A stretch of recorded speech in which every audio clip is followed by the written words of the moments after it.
আমি শেষ, শেষ মানে আমি শেষ বক্তা, আর আমিও শেষ, আমার অবস্থাও শেষ, সব দিকটাই শেষ।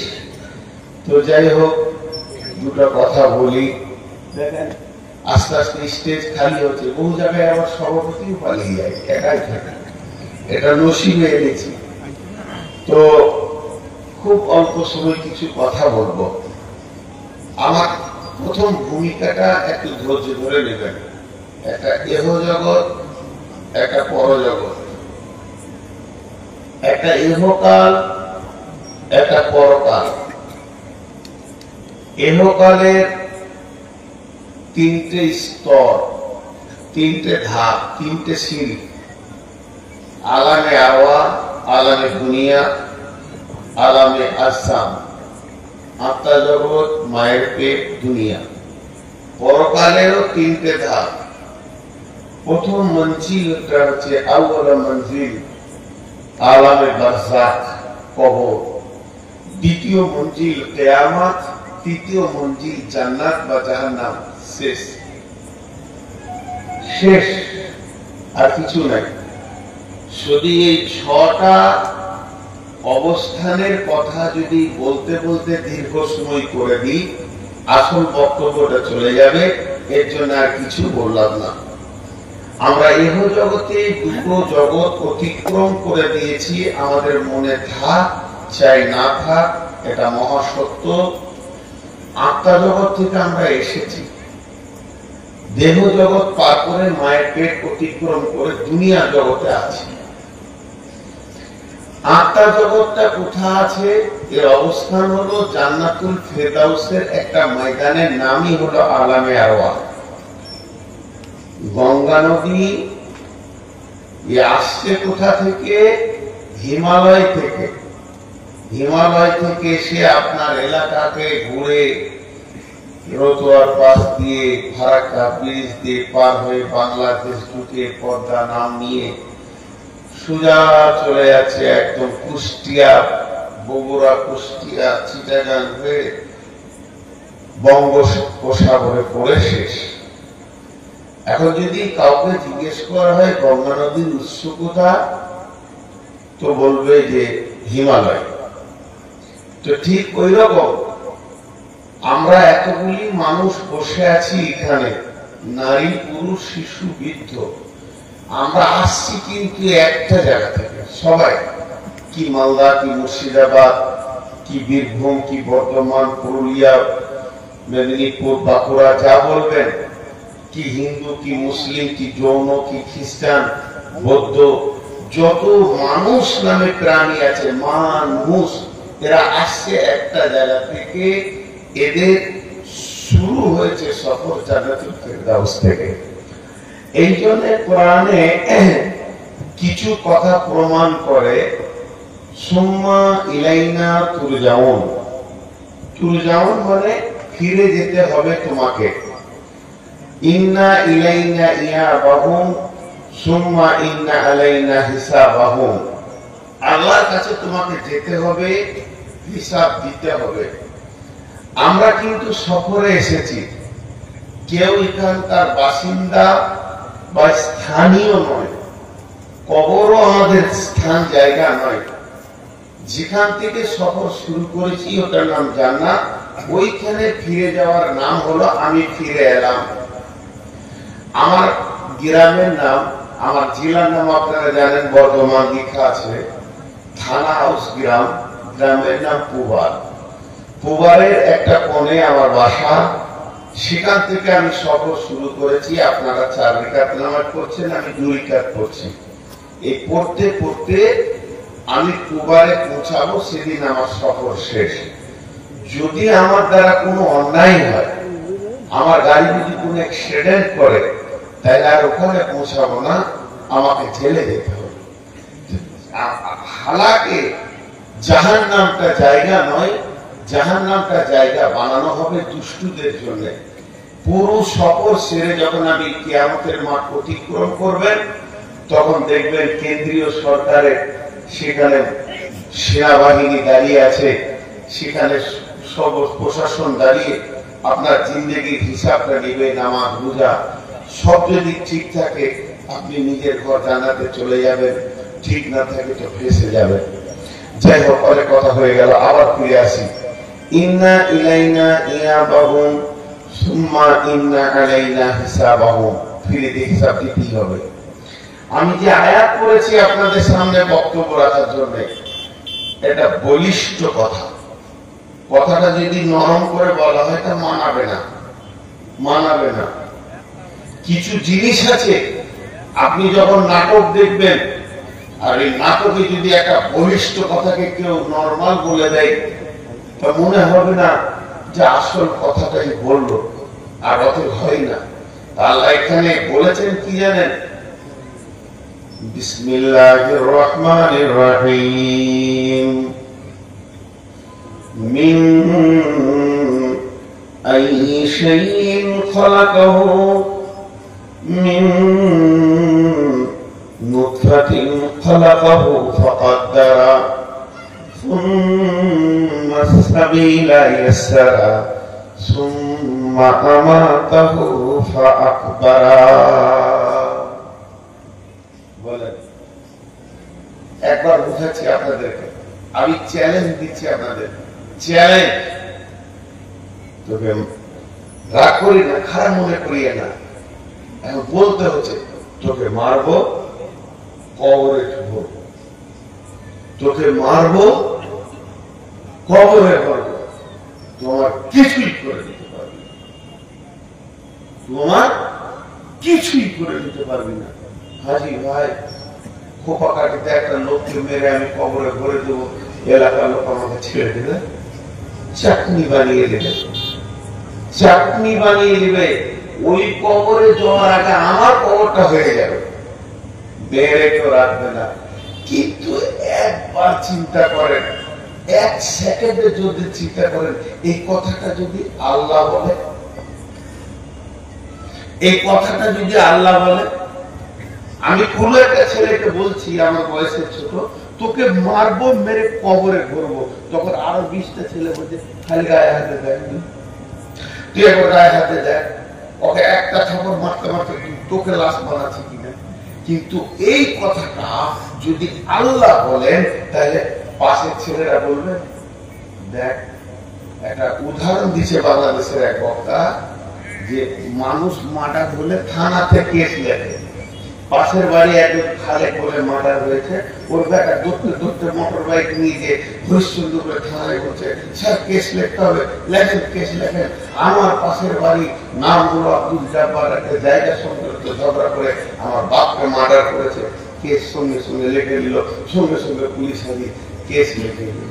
পরের দিন আব্দুল খালেক করেছে, আগের দিন, পরের দিন বলেছে জমি পাশের বাড়ি, ওয়ার্কাটা করে চলে গেছে কেস লিখে। থানা বড় বলছে, বলো বলো কে মেরেছে? বলছে আজরাইল। কলম ফেলে দিয়েছে। আজরাইলের বিরুদ্ধে আমি লিখবো, যদি ঘুরে আমাকে ধরে। ও মাস্তানের খবর কেউ নিতে পারে না। আল্লাহ দুখানা মাস্তান ছেড়ে দিয়েছে পৃথিবীতে, আর একটা মাস্তান সিঙ্গার নিয়ে দাঁড়িয়ে আছে পৃথিবীতে, চুপ চুপ করে দেবে। আজরাইল একটা ছাড়া আছে, তার বাবার ক্ষমতা আছে 1 ঘন্টার জন্য জেলে ভরে দেবে। প্রতিদিন মার্ডার, প্রতিদিন মার্ডার, প্রতিদিন মার্ডার, ওরা কাজই হচ্ছে মার্ডার করা। আমি এক জায়গায় বলছিলাম, আজরাইলকে জেলে ভরেছে, তো ঝোঁকে বলছে ঘুমের করে, হ্যাঁ কোন থানায় ছিল? বলে আমাদের থানায়। খাবার তো ঘুম ছেড়েছে, বুঝে না আজরাইলকে কে জেলে ভরে। এবার আল্লাহর ভাষাটা দেখেন, আমি আবার সসরা থেকে বলছি, আল্লাহর ভাষাটা তাই টু পাই আপনাদেরকে বলবো। বিসমিল্লাহির রহমানির রহিম। মিন আইয়ি শাইইন খালাকাহু, তোকে আমি কোন জিনিস থেকে বানিয়েছি বোঝ। এবার আর কেউ কারোর দিকে তাকাবো না, কেউ কারো কমন করবো না, কারোর দিকে আমি আঙুল তুলবো না। আল্লাহ ওকে বলছে আমাকে বলেনি, একে বলছে আমাকে বলেনি, এইরকম আমি কোনো কমন করবো না, কোন রকমে কিছু করবো না। এই আয়াতগুলো সব নিজের মাথার উপরে নিয়ে নিব, মনে হয় যেন আল্লাহ আমাকেই বলছে। এবার সবাই আমরা নিজের নিজের ভাবি। আল্লাহ বলছে মিন আই শাইইন খালাকাহু, গোলাম রে তুমি একবার ভেবে দেখো তোমাকে কোন জিনিস থেকে আমি বানিয়েছি। মিন নুতফাতিন খালাকাহু ফাকাদ্দারা, তোমাকে নুতফা থেকে বানিয়েছি, নারী পুরুষের বীর্য থেকে বানিয়েছি। এরপরে বানানোর পর কি করেছি? সুম্মাস সাবিলা ইয়াসসারা, তোমার আসার যে রাস্তাটা, তুমি যে দরজা দিয়ে এসেছো, দুইবার পিসাবের রাস্তা দিয়ে তুমি বের হয়েছো, বাপের পেশাবের রাস্তা দিয়ে শুক্রাণু বের হয়েছো, মায়ের পেশাবের রাস্তা দিয়ে তুমি বের হয়েছো বাচ্চা। তাহলে তোমার রাস্তাটা আমি আসান করে দিয়েছি। এতগুলো আমি করেছি। আমার নাম রব, আমার নাম আল্লাহ, আমার নাম দয়ালু, আমার নাম রহমানুর রহিম, আমার নাম গফফার, আমার নাম আল-সাত্তার। আমি তোমার রাজ্জাক, সব কিছু আমি করলাম। আমি তোমাকে বানালাম কোন জিনিস থেকে? তুমি নিজে কি প্রশ্ন করো আমাকে আল্লাহ কি থেকে বানিয়েছে? তোমার মন তোমাকে বলবে, না বলবে আমার কোরআন বলে দেবে তোকে নুতফা থেকে বানিয়েছে, বীর্য থেকে বানিয়েছে, তারপরে তোর রাস্তাটা আসান করে দিয়েছে। শেষ কথাটা আল্লাহ চ্যালেঞ্জ দিয়ে বলছেন, সুম্মা আমাতাহু ফাআকবারা, সুম্মা আমাতাহু ফাআকবারা, সুম্মা আমাতাহু ফাআকবারা, তোকে আবার আমি মারবো, চ্যালেঞ্জ দিলাম, এবং কবরে তোকে আমি শায়িত করব। আর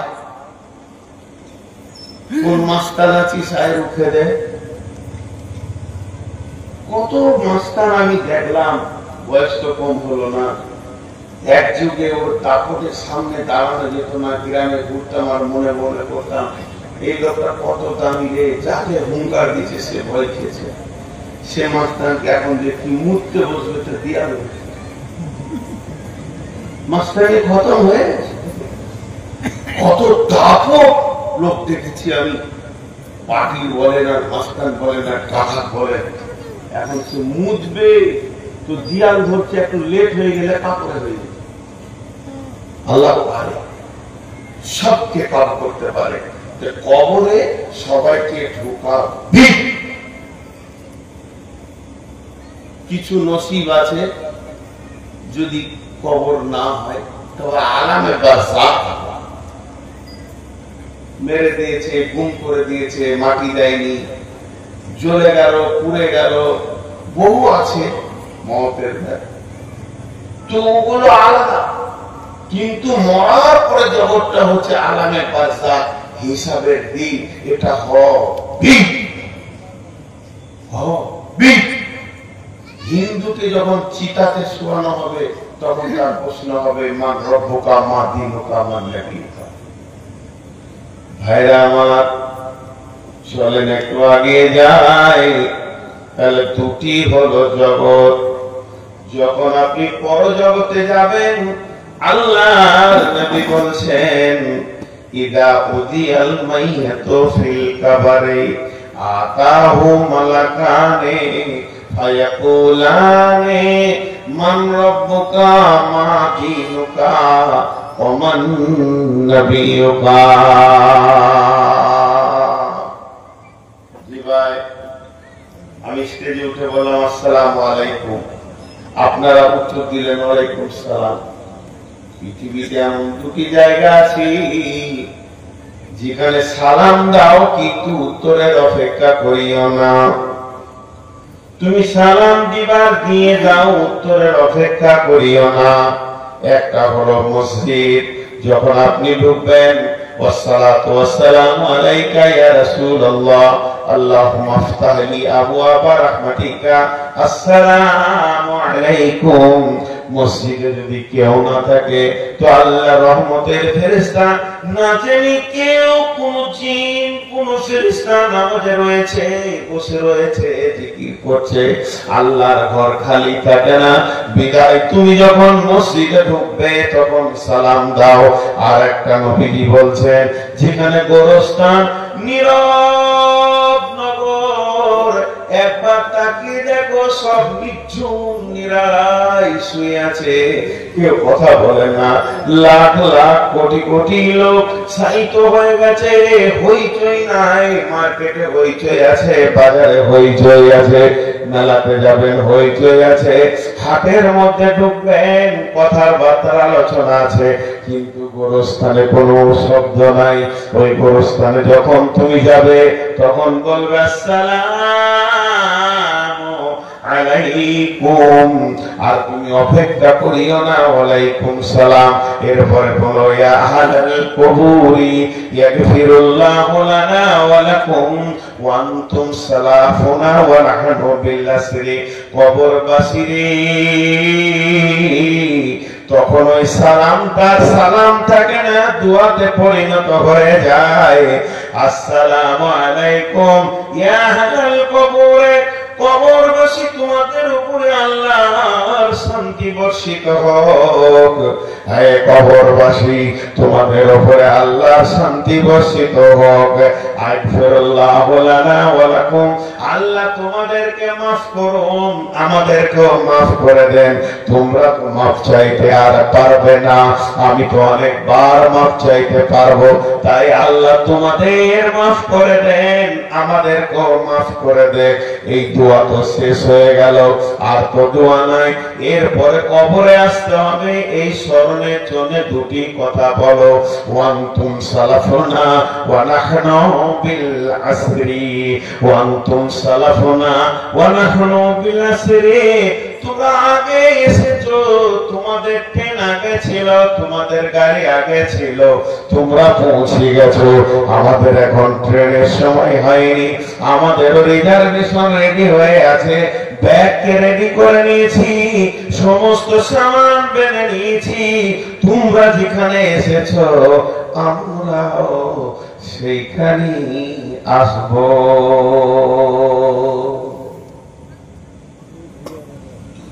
ভাইরা আমার, এতগুলি লোক বসে আছেন, একজন খালি উঠে বলেন যে আমি কবরে যাব না।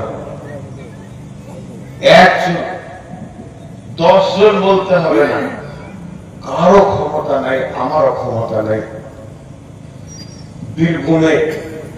বীরভূম জেলার একটা গোরস্থানে, হাই রোডের ধারে গোরস্থান, ন্যাশনাল রোডের ধারে বিরাট বড় বোর্ড করে একটা জিনিস লেখা আছে।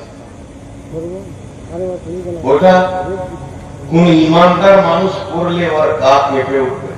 লেখা আছে, হে পথিক দোয়া দিয়ে যাও। খবরওয়ালারা বলছে, মানে এটা লিখেছে যে কত সুন্দর লিখেছে, হে পথিক দোয়া দিয়ে যাও। দ্বিতীয় লাইনে লেখা আছে, হে পথিক আজকে তোমরা যেখানে, গতকাল ছিলাম আমি সেখানে। 3 লাইনে লেখা আছে, হে পথিক আজ আমি যেখানে, কাল তুমি সেখানে। আজ আমি যেখানে, কাল তুমি সেখানে। যাও, যেটা দেখছো যাও, খালি স্মরণ করো, স্মরণ করো।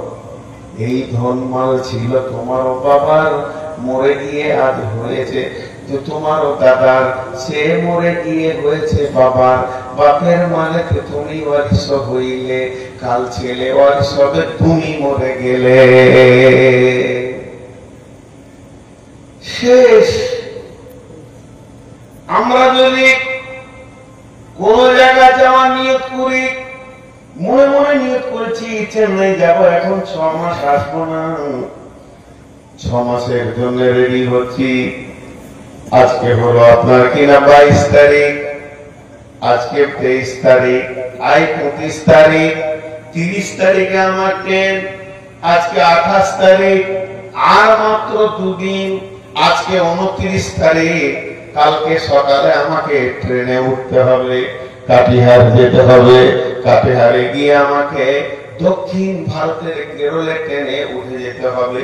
এরপরে আমি 2 দিন চলে যাব, 6 মাস আসবো না। এবার ব্যাগ রেডি করি, লুঙ্গিটা নেওয়া হয়েছে কিনা দেখে নিলাম, আর আপনার কিনা চাদর নেওয়া হয়েছে কিনা, শীতের সময় শীতের বস্ত্র নেওয়া হলো কিনা, চশমাটা আছে নিয়ে নিয়েছি, আমার মোবাইলটা নিলাম কিনা, চার্জারটা ভরা হলো কিনা, সমস্ত মালকে তিলে তিলে তিলে তিলে সুন্দর করে সাজিয়ে গোছিয়ে আমি নিই। তারপরে আমি সফর শুরু করে দিই। তারপরেও যদি কোনো একটা মাল ভুলে যায়, চার্জারটা ভুলে গেলেও 500 টাকা দিলে কেরলে একই চার্জার পাওয়া যাবে, অসুবিধা হবে না। কিন্তু বন্ধুরে, আপনাদের কাছে আমার বোঝাবার একটাই, যে জায়গা আমরা চলে যাব ওই জায়গাটা জানি না, সেখানে কি কি জিনিস কাজে লাগে, কোন কোন জিনিসের প্রয়োজন, কোরআন সবকিছু আপনাকে দিয়ে দিয়েছে। এই মালগুলোকে বুঝাতে হবে। কখন আমার ট্রেন আসবে আমি জানি না, কখন আমি যাব এটাও আমি জানি না। 24 ঘন্টা কেন, সর্ব মুহূর্তে আমাকে তৈরি হয়ে থাকতে হবে কবরের জন্য। আবার আমাকে চলে যাব, আমাকে কবরে দিয়ে আসবে, সঙ্গী সাথী আমাকে কাঁধে করে নিয়ে যাবে, আর শোয়ানোর সময় বলে দেবে, আমাকে শুনিয়ে দেবে, বিসমিল্লাহি ওয়া আলা মিল্লাতি রাসূলুল্লাহ সাল্লাল্লাহু আলাইহি ওয়াসাল্লাম। তার মানে পৃথিবীতে আপনি হানফি, সাফি, মালিকি, হাম্বলি, দেওবন্দি, কাদরানি, শিয়া, সুন্নি, চিশতিয়ানি, নাকশবন্দি, আহলে হাদিস যা হবেন না কেন, আবার সিপিএম, কংগ্রেস, তৃণমূল, আশা, এসোসিয়ায়, আর মোর্চা, ঝাড়খণ্ড, যে পার্টি করবেন না কেন করে নেন, কিন্তু যেদিন কবরে ঢুকবে সেদিন পৃথিবীর কোন নেতার নেতৃত্ব চলবে না। ওই কবরের ভিতরে একটা নেতার নেতৃত্ব চলবে, তার নাম নবী মুহাম্মদুর রাসূলুল্লাহ সাল্লাল্লাহু আলাইহি ওয়াসাল্লাম। তাই সমস্ত জীবিত মানুষ আপনাকে শুনিয়ে দেবে, বিসমিল্লাহি ওয়া আলা মিল্লাতি রাসূলিল্লাহ সাল্লাল্লাহু আলাইহি ওয়াসাল্লাম। তোমাকে মিল্লাতে রাসূলের উপরে, নবী মুহাম্মদ সাল্লাল্লাহু আলাইহি সাল্লামের আইডিয়ালের উপরে, আদর্শের উপরে মাটির নিচে শুইয়ে দেয়া হলো। একজন কবি বলছেন, মাটির ওই কবর গৃহে শোয়ায়ে দিলাম যারে, মাটির ওই কবর গৃহে শোয়ায়ে দিলাম যারে, ডাকলে শত কেউ কখনো আসবে না, মাটির বিছানা ছেড়ে মাটির কবর গৃহে শোয়ায়ে দিলাম যারে। নবী রাসূল সাহাবা ইমাম আল্লাহর ওলি যত,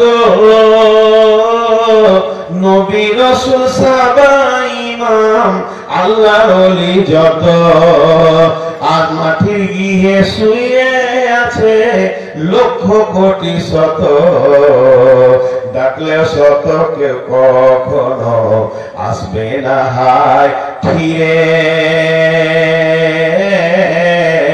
মাটির কবর গৃহে শোয়ায়ে দিলাম যারে, মাটির কবর গৃহে শোয়ায়ে দিলাম যারে। বেঈমান হোক, ইমানদার হোক, নামাজি হোক, বেনামাজি হোক, তাহাজ্জুদ পড়নেওয়ালা হোক, মদ খানেওয়ালা হোক, যাকে কবরে একবার শুইয়ে দিয়েছি সে আর কোনদিন ফিরে আসেনি, এর নাম হলো কবর।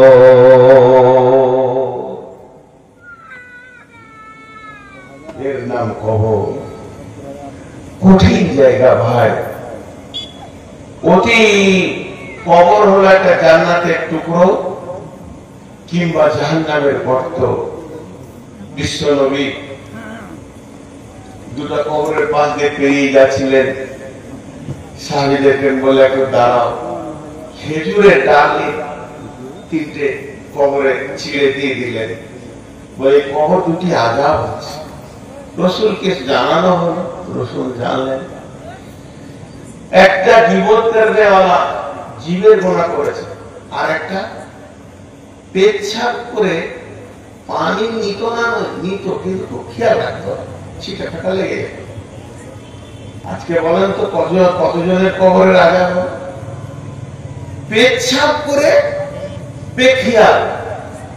আজকে মুসলিম ছেলে দাঁড়িয়ে পেচ্ছাপ করে, পানি নেয় না।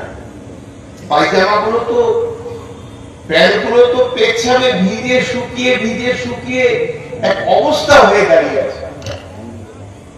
জি ভাই, কোন বেনামাজি যদি এসে বিছানায় বসে তো অনেক সন্দেহ হয়, অনেক সন্দেহ হয়। তো কবর খুব হুঁশিয়ার। একটা উদাহরণ দিব এখন আমি। আমাদের প্রতিবেশী দেশ বাংলাদেশ, প্রতিবেশী দেশ পাকিস্তান, চীন, মায়ানমার, এগুলো আমাদের প্রতিবেশী দেশ। আমরা বারবার হজ উমরায় যাই। তো যখন আমরা কলকাতা এয়ারপোর্টে যাই, পাসপোর্ট জমা করি, তো ইমিগ্রেশন হয়, চেক হয়, মালগুলোকে মেশিনে ভরে চেক হয়। আবার যখন জেদ্দায় নামি, নামার পরে যে হুট করে ঢুকতে দেবে তা নয়। পাসপোর্ট, কাগজ, ভিসা, মোফা, যত যা দরকার, সৌদি মেডিকেল ফেডিকেল সবগুলোকে দেখে এবার বলবে যে মেশিনে মাল ভরো। ছোট ব্যাগ আছে, ওটাও চেক হয়, চেক। এমন সূক্ষ্ম যে আমার একটা ট্রলিতে ছোট্ট একটা ব্লেড আছে, সেটাও ধরা যায়। একই ব্লেড বলে খুলে আমার তো খেয়াল নেই। পুলিশ খালি মেশিন দিতে, এইটা খুলে, এইটা খুলে, খুলে দেখছি ব্লেড, বলছে এটা কেন? বলো তাও ধরা পড়ছে। তার মানে কি? সৌদি থেকে হোক, দুবাই থেকে হোক, আমেরিকা থেকে হোক, ইংল্যান্ড থেকে হোক, যে কোনো মানুষ আমার দেশে আসবে, আমার দেশের পুলিশ তাকে চেক করবে যেন আমার দেশে খারাপ কিছু না ঢুকে যায়। ইমিগ্রেশন হয়। বন্ধুরে, এই পুলিশের ইমিগ্রেশন, এটা মানুষের ইমিগ্রেশন। এখানে একটা প্লেট, একটা ছুট পার করা সম্ভব হচ্ছে না। কিন্তু কবরটা কেন বানানো হলো? ওটা পরীক্ষার জায়গা। কবরের নাম হচ্ছে, কবরকে আল্লাহর নবী বলেছেন আলামে বারজাখ, মৃত্যুর পরের স্থান। আর ওইখানে তিনটে প্রশ্ন করা হবে। আল্লাহর নবী বলেন ইদা উজিয়াল মাইয়াতু ফিল কবরে, কবরের ভিতরে যখন মাইয়াতকে রেখে দেয়া হয়, আতাহু মালাকানে, একজন ফেরেশতা আছে না? ভালো করে শুনে নেন, দুইজন ফেরেশতা আছে। আতাহু মালাকানে ফায়াকুলানে, মৃত ব্যক্তি সম্পর্কে বলছে যখন গাঁওয়ালা আর আত্মীয় স্বজন মাটি দিয়ে বাড়ি ফিরে চলে যায়, তখন ওই ধ্যানে পড়ে থাকে, ধ্যানে পড়ে থাকে, ঘুমের ঘরে পড়ে থাকে, ঘুমিয়ে থাকে, আর চিন্তা করে কতজনে এসে স্নেহ মমতায় ডাকিল নামটি ধরে, কত বন্ধুর স্মৃতির অশ্রু ঝরিবে আমার পরে। সারা নাহি পে ফিরে যাবে তারা আমাকে পেছনে রেখে, তুমি হাসিবে সবারে কাঁদায়া সবার অশ্রু মেখে। এই যে অবস্থাটা চলবে, আল্লাহ রাসূল বলছে কবরবাসী যারা কবরবাসীকে মাটি দিতে এসেছে এদের পায়ের জুতোর শব্দ কবরবাসী শুনতে পায়। আমাকে রেখে চলে গেল, আমি নীরব জায়গায় পড়ে গেলাম, একা হয়ে গেলাম। তখন ওই দুজন ফেরেশতা এমনি করে মাটিতে মারবে, এত জোর ধাবা মারবে, এই লোকটা চমকে জেগে যাবে, সব ধ্যান কেটে যাবে। সব ধ্যান কেটে যাওয়ার পর বলবে, এই আল্লাহর গোলাম, আমার প্রশ্নের উত্তর তুমি দাও। ওকে আত্মাটা দেওয়া হবে, ওকে কথা বলার ক্ষমতা দেওয়া হবে। তখন ওই দুইজন বলবে, মান রাব্বুকা মা দীনুকা মান নবিয়ুকা, রব তোমার কে, দ্বীন তোমার কি, নবী তোমার কে। তিনটে প্রশ্ন করা হবে, তিনটে প্রশ্নের উত্তর দেবে রব্বি আল্লাহ, দীনুল ইসলাম, নবী মুহাম্মদুর রাসূলুল্লাহ সাল্লাল্লাহু আলাইহি ওয়াসাল্লাম। এই কথা যখন সে বলে ফেলবে, আসমান থেকে আমার রব বলবে, কাদ সাদ্দাকতা, আমার বান্দা সত্য বলেছে, সত্য বলেছে। আমার বান্দাকে তোমরা মাফ ছেড়ে দাও, আমি ওকে মাফ করেছি, দয়া করেছি, এর জন্যও বলতে পেরেছে। সঙ্গে সঙ্গে ওই নেককার লোকেটার জন্য জাহান্নামের আগুনের দরজাটা খুলে দেওয়া হবে, জাহান্নামের খিড়কি খুলে দেওয়া হবে। এই নেককারকে বলা হবে, দেখো জাহান্নামকে একবার মন ভরে দেখে নাও, আগুন যেন একে উপরে ছিঁড়াছিঁড়ি করছে। ই দেখবে আর আতঙ্কিত হবে, বলবে না না না, তোমার আতঙ্ক হওয়ার কিছুই নাই, আল্লাহ তোমাকে মাফ করেছে, রহম করেছে, তার দয়ার ভিতরে তোমাকে নিয়ে নিয়েছে। অতএব একবার তোমাকে জাহান্নামটা দেখানো হলো, আল্লাহ যদি আজকে মাফ না করতেন, দয়া না করতেন, ওই জায়গাতে তোমার ঠিকানা হয়ে যেত। যে লোকটাকে বলা হবে মান রাব্বুকা মা দীনুকা মান নবিয়ুকা, হা আলা আতরি, আমি কিছুই জানি না, কিছুই বুঝি না, কিছুই জানি না, কিছুই বুঝি না, উত্তর দিতে পারলো না। ওকে জান্নাতের দরজাটা খুলে দিয়ে দেখানো হবে। হতভাগা বেঈমান, একবার সুখের জায়গাটা দেখ। অত জোর বলি তো ভয় লাগে, সুখের জায়গা একবার দেখ, দেখ তো কত বড় রহমতের জায়গা তোর জন্য অপেক্ষা করছে।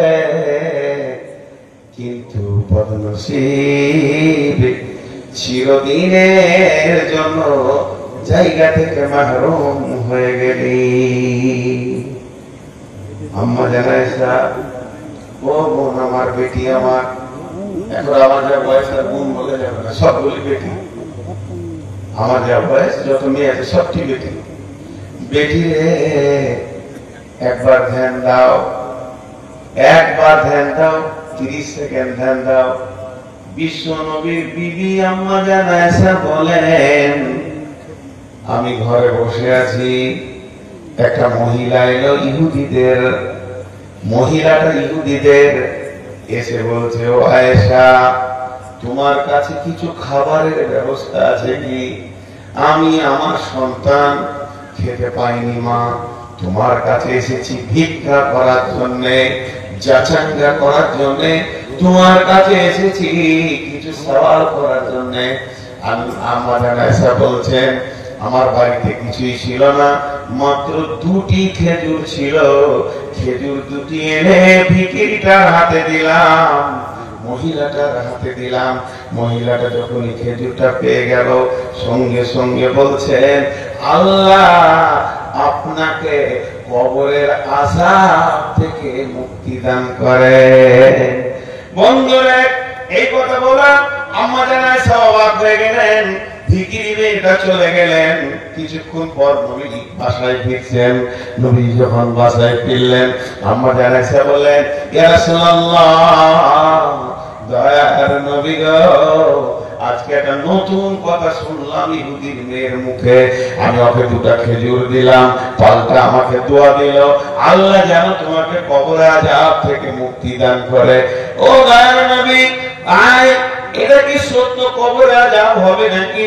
আল্লাহর নবী বলেন আযাবাল কবরে হাক্কুন, আযাবাল কবরে হাক্কুন, আযাবাল কবরে হাক্কুন। আয়েশা রে, তোমার কি জানা ছিল না কবরের আযাব সত্য, কবরের আযাব সত্য, কবরের আযাব সত্য, কবরের আযাব সত্য। আয়েশা শুনে নাও, কবরের আযাব সত্য।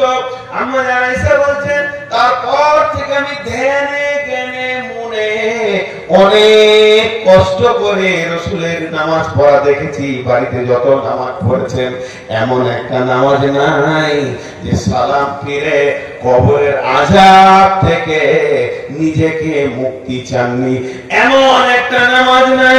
তাতে ফরজ হোক, সুন্নত হোক, নফল হোক, ওয়াজিব হোক, বেতির হোক, যে কোনো নামাজ তিনি বাড়িতে পড়েছেন, প্রত্যেকটা নামাজে কবরের আযাব থেকে মুক্তি চেয়েছেন। আর তা শুধু নয়, আমাদেরকেও মুক্তি চাইতে বলেছেন। আমরা কি বলি? আত্তাহিয়াতু লিল্লাহি ওয়াসসালাওয়াতু, এটা শেষ হয়ে গেলে কি বলি? আল্লাহুম্মা সাল্লি আলা, আল্লাহুম্মা বারিক আলা, এটা শেষ হয়ে গেলে কি বলি? আল্লাহুম্মা ইন্নী যালামতু নাফসি যুলমান কাসীরা ওয়া লা ইয়াগফিরু যুনুবা, এটা শেষ হয়ে গেলে কি বলি? আল্লাহুম্মা ইন্নী আউযু বিকা মিন আযাবি জাহান্নাম ওয়া আউযু বিকা মিন আযাবিল কবরি, আযাবিল কবরি, আযাবিল কবরি। আল্লাহর নবী দুআটা সালাতে ঠিক করে দিলেন যে আমার উম্মত পাঁচ ওয়াক্ত নামাজে কবরের আযাব থেকে নিজেকে আল্লাহর কাছে মুক্তি পেয়ে যাচ্ছে। নেই হযরত ওসমান গনি, আপনারা যাবেন উমরাতে হজে, গারকুল বাকিতে ঢুকে দেখবেন, যেটা জান্নাতুল বাকি বলে, ওরা আসল গারকুল বাকি। সিধা হাঁটবেন, এক জায়গায় গিয়ে দেখবেন তিন দিকে রাস্তাটা চলে গেছে, ওখানে গোল করে একটা কবর রাখা আছে, একটা বোর্ড দেওয়া আছে। ওই কবরবাসীর নাম হলো হযরতে ওসমান গনি। ওসমান কবরের জন্য যত বেশি কান্না করেছেন অন্য কেউ করেনি। কবর তাকেও পর্যন্ত মাফ করেনি। অন্ধকার কবরে নীরবে শুয়ে আছেন। হযরত ওসমানকে প্রশ্ন করা হলো, আমিরুল মুমিনিন, খলিফাতুল মুসলিমিন, জাহান্নামের কথা শুনেও তো আপনি কাঁদেন, হাসরের কথা শুনে তো আপনি কাঁদেন, মিজানের কথা শুনে আপনি কাঁদেন, ফুলসিরাতের কথা শুনে আপনি কাঁদেন, কিয়ামতের কথা শুনে আপনি কাঁদেন, কিন্তু কবরের কথা শুনলে যত বেশি আপনি কান্না করেন, অন্য বিষয়ে কেন এত কান্না করেন না? ওসমান গনি বলছেন, ভাইরে, আল্লাহর নবী বলেছেন আখিরাতের প্রথম মঞ্জিলের নাম হলো কবর। যে কবরে বেঁচে যাবে সব জায়গায় বেঁচে যাবে, আর যে কবরে ফেঁসে যাবে সব জায়গায় ফেঁসে যাবে। অতএব আমাকে কবর বেশি ভয় লাগে। যদি আমি কবর থেকে বাঁচতে পারি আর বাকি আমি চিন্তা করি না। বন্ধুরে, এর নাম হচ্ছে কবর। মাটির ওই কবর গৃহে শোয়ায়ে দিলাম যারে।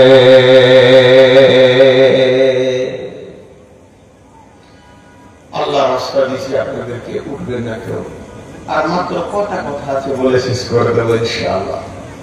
বিরক্ত লাগবে না আশা করি। আমি তো আমার কথা বলিনি, যদি এখন আমার পারিবারিক কথা বলি তা 3 মিনিট লাগবে না, ময়দান খালি হয়ে যাবে। আমি আল্লাহ এবং রাসূলের কথা বলছি। প্রশ্ন কটা হবে? মান রব্বুকা, মা দীনুকা, ওয়া মান নবিয়ুকা। প্রশ্ন হবে মান রব্বুকা, মা দীনুকা, ওয়া মান নবিয়ুকা। খুব জেনেলেন। এখন ঘটনা হচ্ছে, এটা চলছে অক্টোবর মাসে শেষ দিক, এরপর আছে নভেম্বর, ডিসেম্বর, জানুয়ারি, ফেব্রুয়ারি, 4 মাস আছে। 3 মাস আছে ধরে গোটাগুটি, আর খুচরা কাছে গেলে 10-15 দিন আছে মাধ্যমিক পরীক্ষা শুরু হবে। 3 মাস 10 দিন আছে, কথা বলছি, মাধ্যমিক পরীক্ষা শুরু হতে আছে। এখন থেকে যদি মাধ্যমিকের কোশ্চেন গুলো যে যে ছেলে পরীক্ষা দিবে তাদের হাতে দিয়ে দেওয়া হয় পরীক্ষার সময় কি প্রশ্ন আসবে, এই প্রশ্নমালাটা যদি ছেলেদের হাতে ধরিয়ে দেওয়া হয় পাস করবে না ফেল করবে? তিনজন বলেছে, আর বাকি লোকগুলো বুঝতে পারে না। আরেকবার বলছি, এখন যদি মাধ্যমিকের কোশ্চেন গুলো ছেলেদের হাতে দিয়ে দেওয়া হয়, এরা ফেল করবে না পাস করবে? সব থেকে যেটা দুর্বল মরা সেও ফার্স্ট ডিভিশন পাবে, সেও ফার্স্ট ডিভিশন পাবে। সরকার বুঝতে পারবে না যে কত নম্বর দেবো, নিজের নাম লিখতে পারে না সেও, কারণ আগে কোশ্চেন পেয়ে গেলে। আর তিনটে কথা বলবো, মনে রাখতে হবে, এটা একটা গেল। 2 নম্বর, মাধ্যমিক পরীক্ষার পর যদি কেউ 100 নম্বরে 33 পায় পাস, 33 পেলে পাস, ডিভিশন হয়, ফার্স্ট ডিভিশন সেকেন্ড ডিভিশন হয়, পাস। 2টা গেল। আর 3 নম্বরে, যদি এই বছর মাধ্যমিকে কোনো ছেলে 2-1টা সাবজেক্টে নাম্বার কম পায়, তো আগামী বছর সে পরীক্ষা দিতে পাবে কি পাবে না? বলে ওই সাবজেক্টে পরীক্ষা দেবে, বলবো আমার দুটো বাকি আছে দিদি, পাবে। সে বছরও যদি ব্যাক পেয়ে যায় তারপরে বছরও অসুবিধা নেই। চলেন, দুনিয়ার পরীক্ষা আর কবরের পরীক্ষা কত পার্থক্য। দুনিয়ার পরীক্ষা কোশ্চেন গোপন আছে, আপনাকে বলা হবে না। পরীক্ষার হলে ঢুকে যাবেন, চারিদিকে কাঠ পড়ে যাবে, সাদা খাতা আসবে, তারপরে কোশ্চেন আসবে, কি কি প্রশ্ন করেছেন তখন আপনি বুঝতে পারবেন। কিন্তু আমার আল্লাহ কত মেহেরবান, আমার আল্লাহ কত মেহেরবান, তার নবীকে দিয়ে 1400 বছর আগে কবরের সমস্ত প্রশ্নকে আউট করে দিয়েছে, একটাও গোপন নাই। মান রব্বুকা প্রথম প্রশ্ন, মা দীনুকা দ্বিতীয় প্রশ্ন, মান নবিয়ুকা তৃতীয় প্রশ্ন। 3টে প্রশ্নকে আউট করে দেওয়া হয়েছে, গোপন করা নাই। কজন পাস করবে একবার ভেবে নিতে হবে। নাম্বার 2, আল্লাহ কত মেহেরবান। 2 নম্বর মেহেরবানি দেখেন, সারা পৃথিবীর শিক্ষা বিভাগ বলছে 100তে 33 পেলে পাস, তার মানে 3 ভাগের 1 ভাগ সে যদি নাম্বার আনতে পারে তো পাস। 3 ভাগের 1 ভাগ, 3টে ভাগ করে 1 ভাগ নাম্বার আনা বড় কঠিন, 33 আনতে হবে তবেই সে পাস। আমার আল্লাহ কত দয়ালু, আমার আল্লাহ কত মেহেরবান। বলছেন কবরের কোশ্চেনে যদি তুমি 10 ভাগের 1 ভাগ আনো, আমি আল্লাহ তোমাকে মেহেরবান মাফ করে দিব। 10 ভাগের 1 ভাগ মানে 100% এর কোশ্চেন যদি হয়, 10 নম্বর এলে সে পাস করে যাবে। তবে একটা জায়গায় বড় কঠিন, আল্লাহর পরীক্ষা একটা জায়গায় বড় কঠিন। পৃথিবীর পরীক্ষায় যতবার ফেল করবেন, স্কুল কলেজের পরীক্ষায় যতবার ফেল করবেন, ততবার পরীক্ষা দিতেই থাকবেন, আপনার কোনো অসুবিধা নাই। কিন্তু কবরের পরীক্ষাতে 1 চান্সে পার হয়ে যেতে হবে, দ্বিতীয় চান্স পাওয়া যাবে না, যাবে না, যাবে না।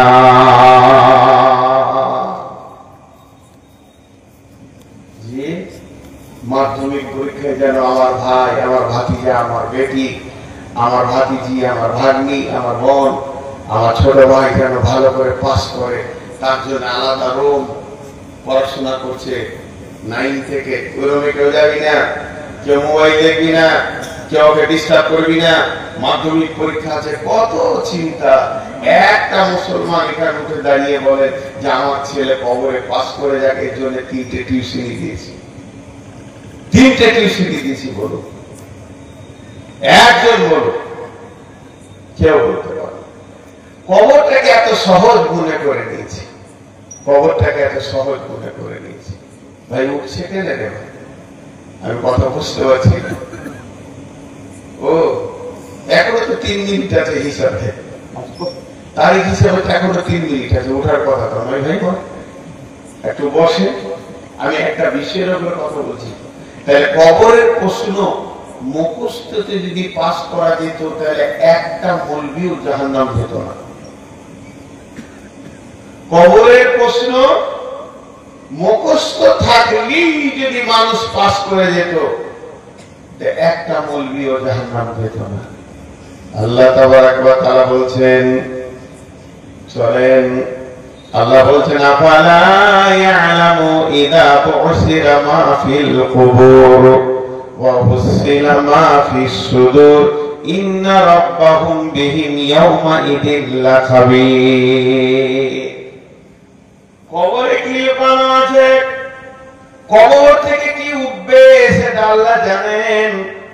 আল্লাহ জানেন না এমন নয়, কবরে বেঈমান আছে না ঈমানদার আছে কোটি কোটি কবরের ভিতর আল্লাহ জানেন। ওয়াইদাল কুবুর বুসিরাত, যখন ইসরাফিল সূর ফুঁকবে কবর ফেটে গিয়ে মানুষ তল তল পতঙ্গের মতো উপর দিকে উঠতে থাকবে। আল্লাহ তাবারক ওয়া তাআলা কবরের ব্যাপারে বলছেন বিসমিল্লাহির রহমানির রহিম আলহাকুমুত তাকাসুর হাত্তা যুরতুমুল মাকাবির কাল্লা সাওফা তা'লামুন সুম্মা কাল্লা সাওফা তা'লামুন কাল্লা লাউ তা'লামুনা ইলমাল ইয়াকিন লাতারাবুন্নাল জাহিম সুম্মা লাতারাবুন্নাহা আইনাল ইয়াকিন সুম্মা লাতুসআলুন্না ইয়াওমা ইযিন আনিন নাঈম।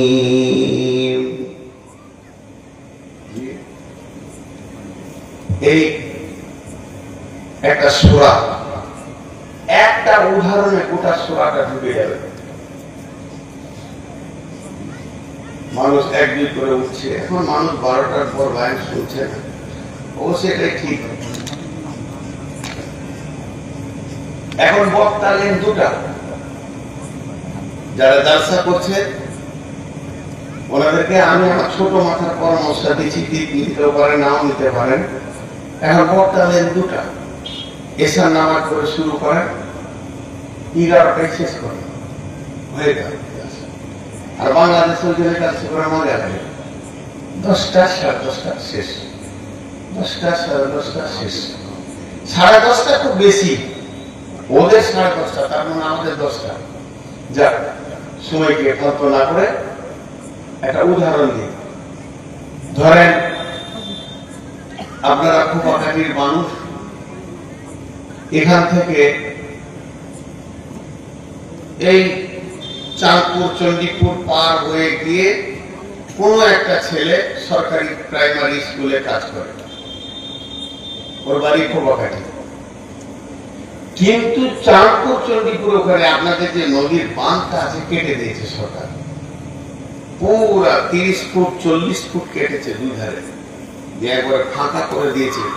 ওখানে একটা ব্রিজ করবে, ব্রিজে লোক যাবে, নিচে যে পানি নদীতে আসা যাওয়ার ব্যবস্থা করবে। এখন হয়নি কাজটা, কাজ চলছে। তো নিচের ঢালাইটা হয়েছে, এবার যে প্লার গুলো হবে চড়া চড়া বড় লম্বা প্লার গুলো, রড খালি ওপর দিকে করা আছে, ঢালাই হয়নি। আর যে চান এখানকার ছেলেটা কুপাকাটি প্রাইমারি স্কুলে কাজ করে, প্রতিদিন ওকে ওই রাস্তায় একবার যেতে হয় একবার আসতে হয়, দিনে দুবার ওই রাস্তায় যায়। ওই জায়গাটা ঢালাই করছে বলি একটু ঘুরিয়ে মাঠ দিয়ে একটা মাটির রাস্তা আপাতত ধ্যাস ট্যাস দিয়ে করে দিয়েছে, যাতে করে গাড়ি আসা হচ্ছে। ওই রাস্তা দিয়ে যায় স্কুল, আবার আসে বাড়ি, আবার যায় স্কুল, আবার আসে বাড়ি। এটা মাসে 60 বার আসা করে, 2 মাসে 120 বার। কতবার দিচ্ছে? 120 বার। কিন্তু হঠাৎ চাঁদপুর চণ্ডীপুরে জালসা, ওই মাস্টার জালসা শুনতে গেছে, 3টে বন্ধুকে নিয়ে, ওর মাস্টার সবাই বন্ধু দিয়ে জালসাটা শেষ হলো রাত 1টায়। 3 জনা 3টে মোটরসাইকেলে জানি বাইক নিয়ে গেছে, সাইকেল চালিয়ে আসছে আর গল্প করছে। কি গল্প? তোর চাকরি ক বছর হলো? 15-20 বছর হয়ে গেল। তোর? আমারও 18-22 বছর হলো। তোর 25 বছর হয়ে গেল। কি করলি? এই মাল করলাম, এই করলাম, বাড়ি করলাম, জায়গা নিলাম, শহরে জায়গা নিয়েছি, হরিশ্চন্দ্রপুরে জায়গা কিনেছি।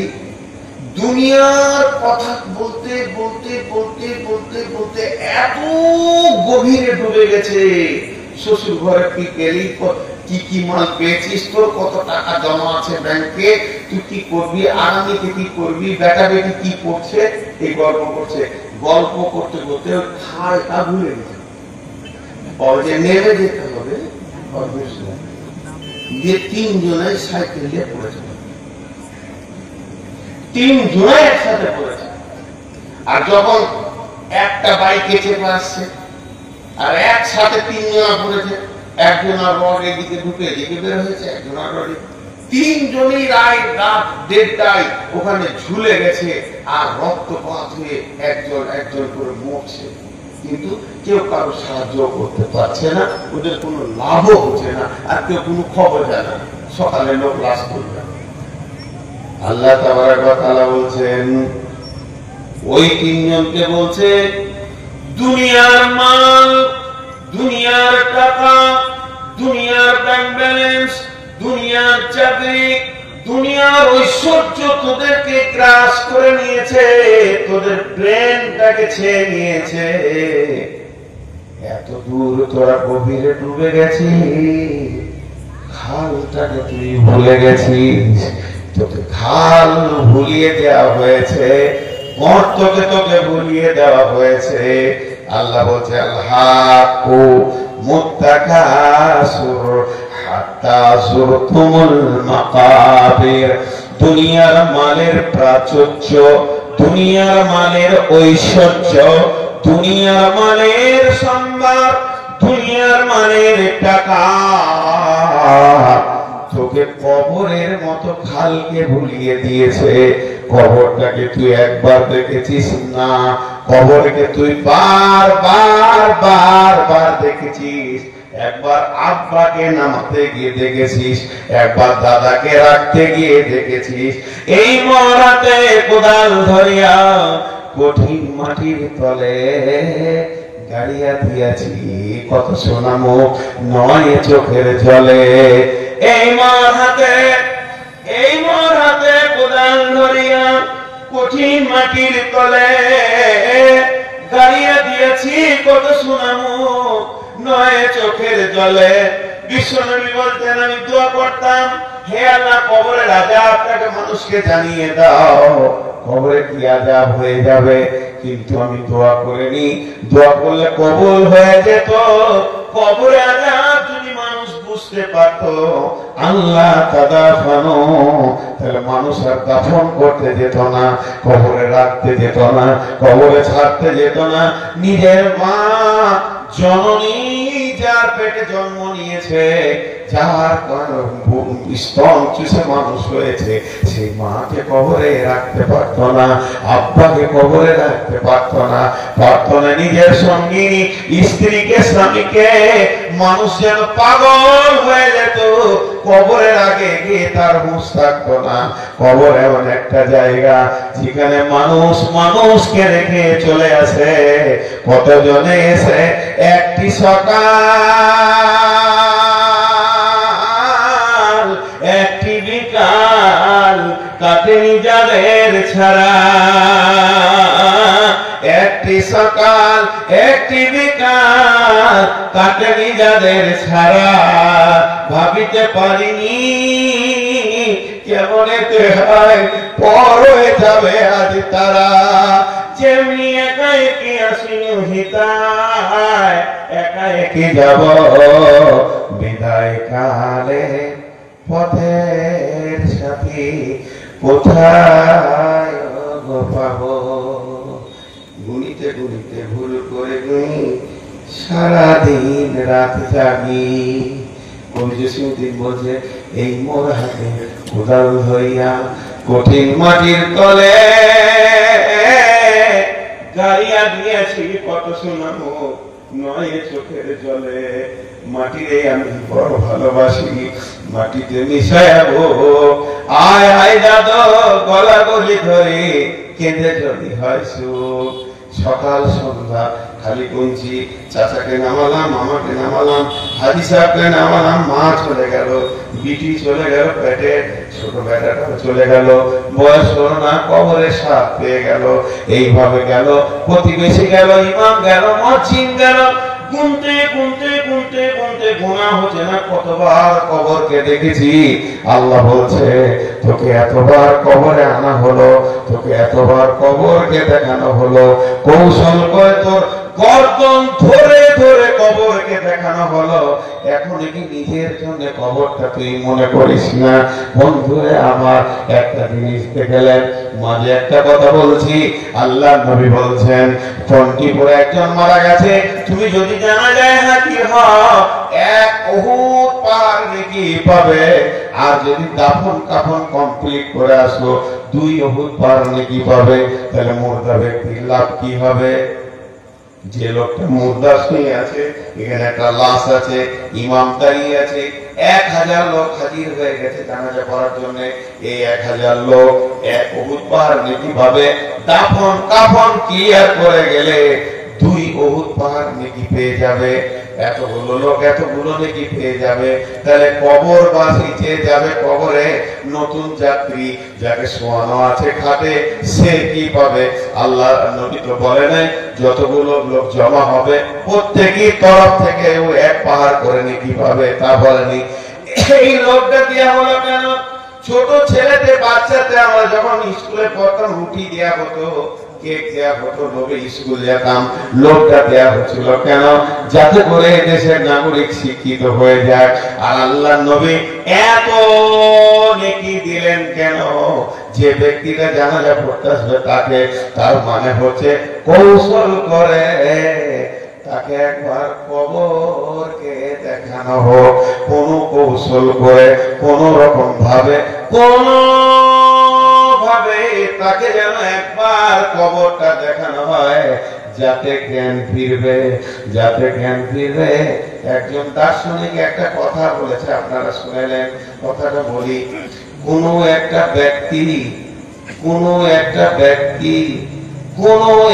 ব্যক্তি জানাজা নামাজ পড়তে গিয়ে যদি সেই মৃত্যু ব্যক্তিটা দেখে যে এই লোকটা একটু আগে জীবিত ছিল, জীবিত থেকে মৃত্যু হয়ে কেমন করে জমি জায়গা ঘর বাড়ি টাকা পয়সা সোনা দানা স্ত্রী ছেলে মেয়ে কন্যা নাতি পুতি ছেড়ে দিয়ে খালি হাতে কবরে চলে গেল, এই দৃশ্যটা দেখে, এই দৃশ্যটা দেখার জন্য জানা যায় এত নেকি। যদি এই দৃশ্যটা দেখার পর কোন জীবিত ব্যক্তির যদি বিবেকের দরজাটা না খুলে, বিবেকের হুড়কাটা না খুলে, মসজিদের দরজা যদি না পায়, আমি আল্লাহকে সাক্ষী রেখে বলছি, পৃথিবীর কোন মাদ্রাসার বিদ্যালয় নাই যে ওর জ্ঞানের দরজা খুলে দিবে। একটা মৃত্যু ব্যক্তি কেমন ভাবে জীবিত থাকার পর সমস্ত মায়ার বাঁধনকে কেটে খালি হাতে কেমন করে কবরে ঢুকছে, এই দৃশ্যটা দেখার পর যদি তার বিবেকের দরজা না খুলে, যে আমাকে আমার আত্মীয় স্বজন ছেড়ে দিতে হবে, আমাকে আমার সোনা বিবির মুখটাও ছেড়ে দিতে হবে, আমার নাতি পুতি আমার আর থাকবে না, এই দরজাটা না খুলে, আর মসজিদের দরজা যদি না পায়, পৃথিবীর কোন কলেজে নাই যাকে মানুষ বানিয়ে দিতে পারে। মরিবার কালে এই অসিদত করে নরিস সকলে, মরিলে আমার তরে শুনো বারে বার, কাফনের সাথে হাতে বেদনা আমার, সকলিতে মিলে ঝুলে খাটিলিতে করে, 2 হাতে ঝুলাইয়া লইয়া যাইও মোরে, এই হাল দেখে মোর যত মাখলুকাত, আফসোস করিবে আর কহিবে বাপ। লোকের সেকেন্দার ছিল, সকলে থাকিল আজ খালি হাতে গেল, সব থেকে গেল, খালি হাতে চলে গেল। এর নাম কবর। এই জিনিস দেখে জ্ঞান বাড়বে, তার জন্য জানা যায় এসো। তারপর আল্লাহ বলছেন মালের প্রাচুর্য তোদেরকে কবর ভুলিয়ে দিয়েছে। কাল্লা সাউফা তা'লামুন, কাল্লা সাউফা তা'লামুন, নিশ্চয় তোরা একদিন জানতে পারবি। সুম্মা কাল্লা সাউফা তা'লামুন, আবার বলছি তোকে নিশ্চয় একদিন জানতে পারবি। কাল্লা লাউ তা'লামুনা ইলমাল ইয়াকিন, সেদিন তোদের দৃঢ় জ্ঞান বেড়ে যাবে, ইয়াকিন হয়ে যাবে। লাতারাবুন্নাল জাহিম, কবরে ঢুকলি আযাব দেখতে পাবি, আযাবকে দেখলে তোদের বিশ্বাস হবে। সুম্মা লাতারাবুন্নাহা আইনাল ইয়াকিন, চোখে দেখা বিশ্বাস যেমন ওই রকম বিশ্বাস কবরে ঢুকলে হয়ে যাবে তোর। সুম্মা লাতুসআলুন্না ইয়াওমাইযিন আনিন নাঈম, কঠিন কিয়ামতের দিনে সমস্ত নিয়ামতের তোকে প্রশ্ন করা হবে। জি ভাই, লোক যে সব উঠে পালাইছে, ওরা সুরা মানুষ আমার কথা তো শুনতে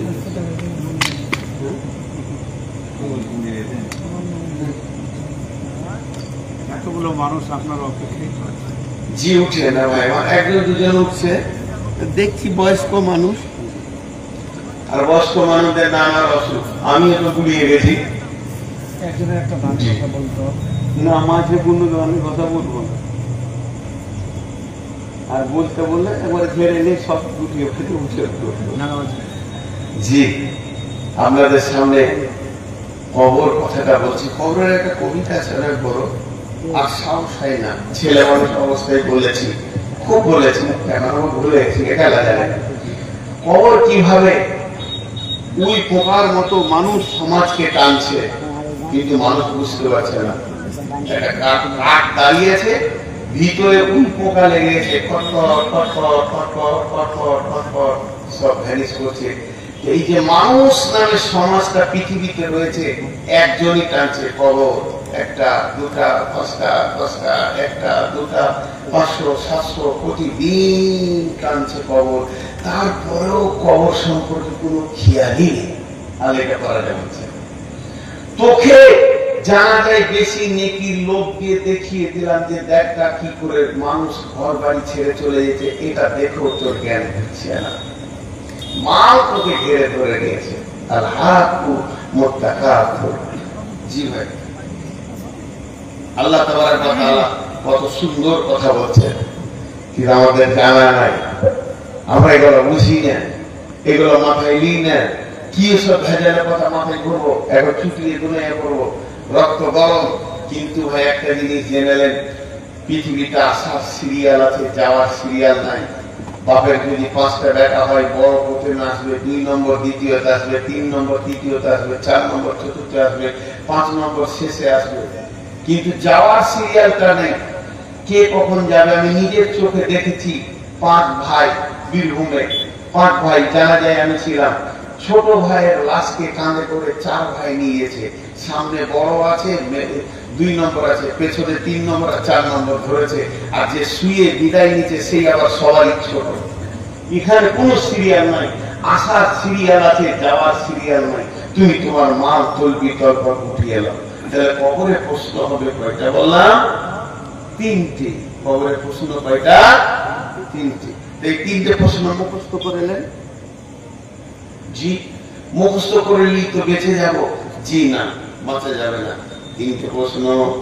প্রথম প্রশ্ন হলো মান রব্বুকা, মান রব্বুকা। এর উত্তর হলো রব্বি আল্লাহ। এর উত্তর হলো রব্বি আল্লাহ।